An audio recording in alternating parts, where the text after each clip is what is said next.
authorities know the identity of the attacker. Nancy Lou is in the newsroom with the details. Well, Robin and Larry, British authorities are now releasing the attacker's identity, but Prime Minister Theresa May did reveal he is British-born. Within the hour, the Islamic State group claimed the attack was carried out by one of its soldiers. British authorities say the unnamed attacker was once investigated for extremist links, but he was considered a peripheral figure. Parliamentary business is proceeding today as scheduled. Our resolve will never waver in the face of terrorism. Parliament is in session after a moment of silence to remember those killed just outside less than 24 hours earlier. Heightened security is in place as authorities praise London's first responders for preventing a bigger loss of life. One of the reasons why few people were killed, few people were injured, is because of the bravery of our police service, the bravery of our emergency services, and because we've practiced and prepared for events such as this. Overnight police raids in London and Birmingham led to 7 arrests, but it's still not known how or if those suspects are linked to the attacker killed. It is still our belief, which continues to be borne out by our investigation, that this attacker acted alone and was inspired by international terrorism. It was mid-afternoon when the attacker mowed down pedestrians on the Westminster Bridge before crashing his SUV. He then stabbed and killed 48-year-old policeman Keith Palmer before he was shot dead by another officer.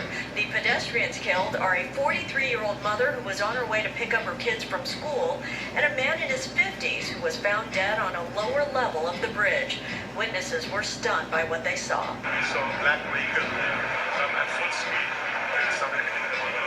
and you would see people flying on the sky in the back of the vehicle. There were people on the ground on the other side of the road, the whole length of the bridge.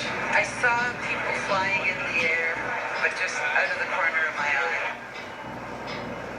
7 of those injured remain in critical condition, and authorities say an American is among the more than 20 people injured, but there's no further information about that person.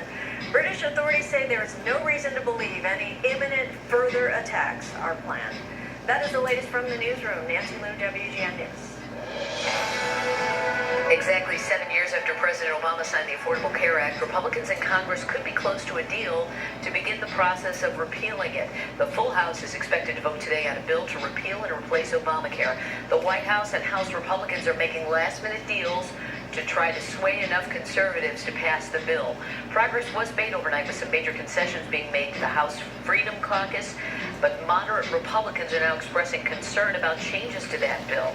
Talk about this and some other things. Political analyst, host of Politics Tonight, Paul Lisnick. Thanks for being here. Good morning. So what are we thinking? Is it going to get enough votes? Well, first of all, they haven't set a time or even a time window for this vote, which shows there's some uncertainty. As you look at the numbers now, and almost every network reporting whip numbers, they don't have the votes. But this is last-minute arm twisting that will go on, promises being made, pork that might be offered. Who knows? I think if Paul Ryan lets this bill come to the floor, you have to sit back and say, then wait a minute. Will he do this without having the votes? So if it comes to the floor at some point, perhaps so. There's some arguing, look, let's just pass it. We're going to send it to the Senate. They're going to completely modify this thing anyway. So why does it matter? We've got a safe face for the president. That's the discussion right now. And does this stand in the way of everything else that they want to accomplish? Well, it's a bellwether situation, Larry. If they can't pass this, and this was, and Paul, listen, every Republican would tell you for 6 years we've been talking about this, and now it's theirs, right? Nothing can stop them. If they literally can't get this through, yeah, it does sort of put a hold, if you will, on the rest of the agenda. What else can we do? Can we do tax cuts? Can we do other things? If we can't get our prime bill through. We want to talk about this House Intelligence Chairman, Devin Nunes. I think it's very confusing to a lot of people. We've heard Donald Trump talk about the wiretapping claims. What is it that the head of the House Intelligence Committee did that people have a problem with? Explain it to people. Well, the House Intelligence Committee, Robin, is supposed to be doing this independent investigation of what may or may not have occurred between the Trump campaign and Russian operatives. So yesterday, well, we don't know exactly what it was, but Nunes comes across some information. And rather than going to Adam Schiff, who was his counterpart, the ranking member of the Democrats, or having a committee meeting and saying, let me tell you what it is I've uncovered, that's where it belongs, he runs over to the White House to tell the president, making comments in a press conference afterwards, well, the president needed to know about this.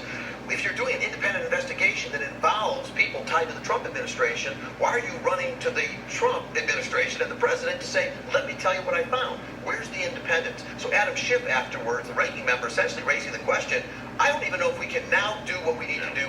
More than ever, there needs to be an independent investigation. And Senator John McCain acknowledging and agreeing with that. So it may allow the president to say, oh, look, my name was mentioned in some surveillance somewhere. But by everyone's admission, this was incidental, and it had nothing to do with Russia. So why are we even talking about it? Well, that's a good question. We just don't know what it is. And the notion, Larry, that it was incidental collection, which is exactly the phrase, what it means is they were listening to people in Russia. That they get to do. And if it involves Americans, they're to mask those names. We're not supposed to know who they are. And apparently, Nunes said he kind of figured out that it was Trump, not that it was unmasked. But yeah, incidental means there was some kind of communication between them. But then that would raise the question, well, why is there communication between, whether it's Trump, whether it's people in his entity, talking to the Russians? And the Americans say, we need to know what that's all about. We have a right to know what it's all about.